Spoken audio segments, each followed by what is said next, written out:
What would you do to relax? Well, to be perfectly honest with you, being a senior in high school and preparing for the transition into college have completely wiped me out. So, if I had ample time, I would definitely mellow out by treating myself with melodious classical or instrumental songs. I guess the reason is that I'm a real sucker for this musical genre, as it always has this therapeutic effect on my mind and body, as well as helping me to release my pent up frustration after a back-breaking working period at school. Do you think doing sports is a good way to relax? Yes, of course. On the whole, I reckon that any kind of physical activity can be considered as a form of escapism from your hectic working life. So, by partaking in sports activities, you can definitely let your hair down.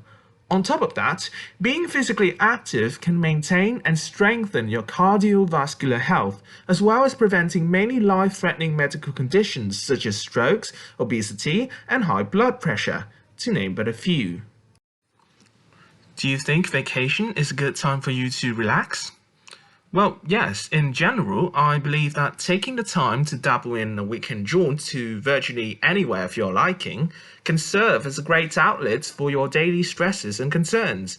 Not only that, this can also be immensely helpful if you want to stay away from the hustle and bustle of your day to day working life and recharge your batteries so that you can achieve work life balance and be fully prepared for a brand new week.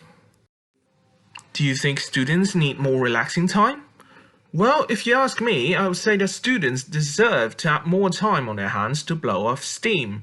What I mean is that today's exam-oriented education induces cramming as well as overly intensive studying, which can potentially result in detrimental consequences, namely chronic stress and even clinical depression in some extreme cases. Describe an occasion when you were not allowed to use your mobile phone. Well, to start things off, I believe that the cell phone is a must have item for virtually anyone in this day and age, especially whenever we're on the go. I put it down to the fact that, thanks to the unprecedented innovations and advanced technologies usually seen in the latest smartphone models, this technological device has always been a great getaway for many people. So the thought of being detached from my mobile phone is something inconceivable, really. However, there are times when that did happen, and I can still recall vividly one such occasion. It was when I was grounded by my parents for substandard academic performance. So, long story short, I was in ninth grade, the final year of middle school, where everything is a matter of life or death, as every student had to study intensively to prepare for the transition into high school. But this wasn't really the case for me, since my eyes were glued firmly to my pricey Samsung Galaxy 7 smartphone that I had bought recently. As a result, my performance at school was deteriorating, and I constantly received middling test scores at best. So, realizing this alarming situation, my parents decided to take away my phone and forbid me from using it ever again in an attempt to urge me to get my life together. At first, I was infuriated by this drastic change and made quite a fuss about it. As time progressed, however, there was a seismic shift in my mentality as I stopped my crude behavior and devoted a big chunk of my time to studying, and that led to the return of my drive to become a sedulous student. Thanks to this, I got accepted into a prestigious high school in my city. And fortunately enough, I regained my parents' trust, and the phone was returned to me in the end. How do young and old people use mobile phones differently? I think in today's information era, with the proliferation of mobile devices, there's a world of difference regarding how different generations make use of their phones.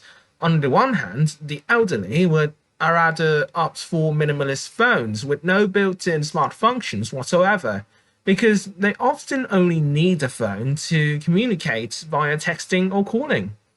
At the other end of the spectrum, we have many tech-savvy youths who are engrossed by the latest smartphones, equipped with various functions like voice-controlled assistants or built with enough processing speed to smoothly run the latest video games. And you will also probably catch sight of teenagers spending their entire day glued firmly to their phones while scrolling through their social media feeds or texting with their peers. What are the advantages and disadvantages of mobile phones? I think that although it is a groundbreaking invention, the cell phone still has some noticeable downsides that cannot be overlooked. As we all know, phone addiction is a pressing concern among the general public, since this could lead to unwanted outcomes, namely weakened eyesight, deteriorating relationship with your loved ones, and most notably, social isolation. Additionally, privacy violation, identity theft, as well as the bombardment of sexual or violent content on social networking sites are also worrying problems. On the other hand, mobile phones do have their merits. For example, they can facilitate communication by enabling users to stay in touch with others despite geographical barriers, all thanks to the internet. One more thing to consider is the plethora of high-tech features that have changed our life for the better, such as the GPS system. Do you think it is necessary to have laws on the use of mobile phones? To the best of my knowledge, I do believe that we need to impose laws to restrict the use of mobile devices in certain places. Only by doing this can we establish proper social conduct among the general public. To illustrate, in temples, churches, and other places of worship, if people disregard the presence of others and just decide to be a nuisance by disturbing everyone with deafening noises from their phones, this can affect the sacrality of such places. Moreover, misusing your phone may lead to a life or death situation, as there have been a tremendous number of car accidents related to this matter. Moreover, I think that people who violate these rules should be heavily penalized. That is to say that this could be a deterrent to the violation of laws regarding cell phone usage. Do you prefer face-to-face conversations or conversations by phone? Personally speaking, I would always opt for communicating with others via mobile phones, simply because of convenience and the fact that the intimacy of talking in person is still retained, thanks to the innovative feature of video calling.